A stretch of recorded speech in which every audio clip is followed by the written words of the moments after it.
5 जुलाई 1977 को लगने वाले मार्शल्लाह के मरकजी किरदार ने बेनज़ीर भुट्टो से मुलाकात में क्या कहा? क्या एक फौजी जनरल की वजह से नुसरत भुट्टो बच गई थी? अगर वो चाहते तो क्या कर सकते थे? जनरल ज़िया-उल हक किसको मुर्शिद कहते थे? एजाज सैयद का कॉलम।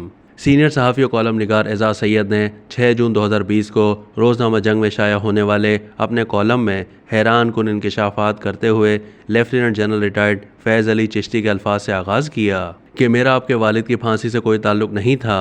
सच तो यह है कि जिस रोज़ आपके वालिद को फांसी दी गई मैं शुमाली इलाका जात के दौरे पर था। मुझे फांसी की खबर हेलीकॉप्टर पर वायरलेस के ज़रिए मिली। लेफ्टिनेंट जनरल रिटायर्ड फैज़ अली चिश्ती ने मुबैना तौर पर यह बात सेनेटर अनवर बेग के घर पर बेनज़ीर भुट्टो के 7 नवंबर 2007 के तीसरे हफ्ते होने वाली मुलाकात में कही। इस वाक़ये के कमोबेश 1 महीने के बाद बेनज़ीर भुट्टो को रावलपिंडी में शहीद कर दिया गया था। चूँकि उस वाक़ये के वाहिद ऐनी शाहिद सेनेटर अनवर बेग थे, इसीलिए कभी ये बात मंजर आम पर नहीं आ सकी। इस मुलाकात की अहमियत समझने के लिए ये जानना ज़रूरी है कि भुट्टो की फांसी का इल्ज़ाम अगर जनरल ज़िया-उल हक के बाद किसी पर आयद किया जाता रहा है तो वो जनरल चिश्ती ही हैं, क्योंकि फैज़ अली चिश्ती पाकिस्तान में 5 जुलाई 1977 में लगने वाले मार्शल्लाह के मरकज़ी किरदार थे। जनरल ज़िया-उल हक उन्हें मुर्शिद कहकर पुकारते और उन पर अंधा एतमाद करते थे। जब भुट्टो हुकूमत के खिलाफ जनरल ज़िया-उल हक के हुक्म पर कार्रवाई की गई तो जनरल चिश्ती रावलपिंडी के कोर कमांडर थे, और जब भुट्टो को तख्ता-ए-दार पर चढ़ाया गया तो उस वक्त भी वो इसी हैसियत में फ़ौज में खिदमात सर अंजाम दे रहे थे। बेनज़ीर भुट्टो ने 2007 की इस सर्द शाम होने वाली मुलाकात के आगाज़ में जनरल चिश्ती से उनकी खैरियत दरियाफ़्त की थी, और फिर वो ज़्यादातर खामोश ही रही थीं। ये खबर मेरे पास कई महीनों से थी, तहम इसकी तस्दीक के अमल में वक्त लग गया, और बिलाखिर गुज़िश्ता हफ्ते सेनेटर अनवर बेग से उनके घर मुलाकात हुई तो उन्होंने इस हवाले से ऑन रिकॉर्ड कुछ भी कहने से माजरत कर ली। चंद दिनों के बाद जनाब रऊफ़ किलासरा साहब का इसी मौजू पर एक कॉलम शाया हुआ, मगर मेरा तजस्सुस बरकरार रहा। जनरल फैज़ अली चिश्ती ने अपनी खनकदार आवाज़ में मुझे फ़ोन पर बताया कि बेनज़ीर से मैं नहीं, वो मुझसे मिली थीं, बिल्कुल ऐसे ही जैसे 1978 में मेरे बरतानिया के दौरे के दौरान ग़ुलाम मुस्तफ़ा खर मुझे बरतानवी हाई कमिश्नर के दफ्तर में मिलने आए थे, और मीडिया में खबर लगाई गई कि मैं ग़ुलाम मुस्तफ़ा खर से मिला हूँ।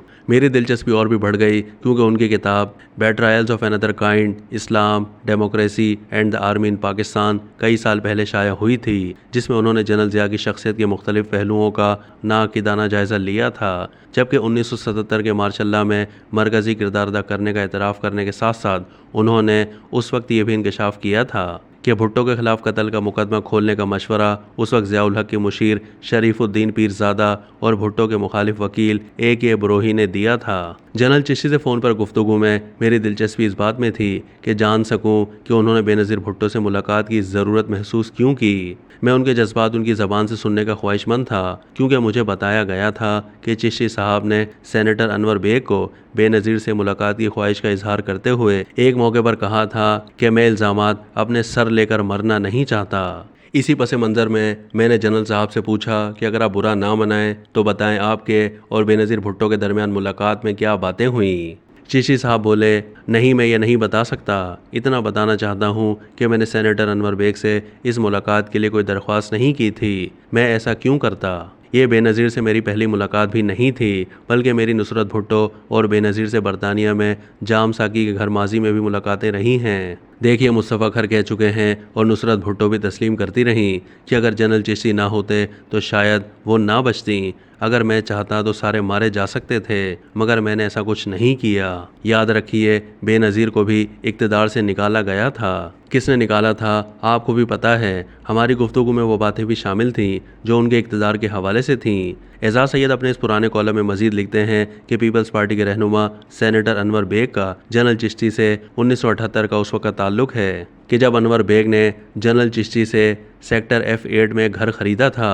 अनवर बेग के करीबी भुट्टो की बेटी और ज़िया के साथी की इस मुलाकात का जिक्र करते हैं। बेग तरदीद नहीं करते, ताहम चिश्ती इस मुलाकात की तस्दीक करते हैं, मगर तफसीलात पर इख्तलाफ भी रखते हैं। मैं जनरल साहब की सेहत और तंदुरुस्ती और लंबी ज़िंदगी के लिए दुआगो हूँ। अगरचे उन्होंने कुछ बातें अपनी किताब में लिख दी हैं, मगर उनके सीने में आज भी बहुत से राज मौजूद हैं। मुझे यकीन है कि वो ये राज भी खोलेंगे।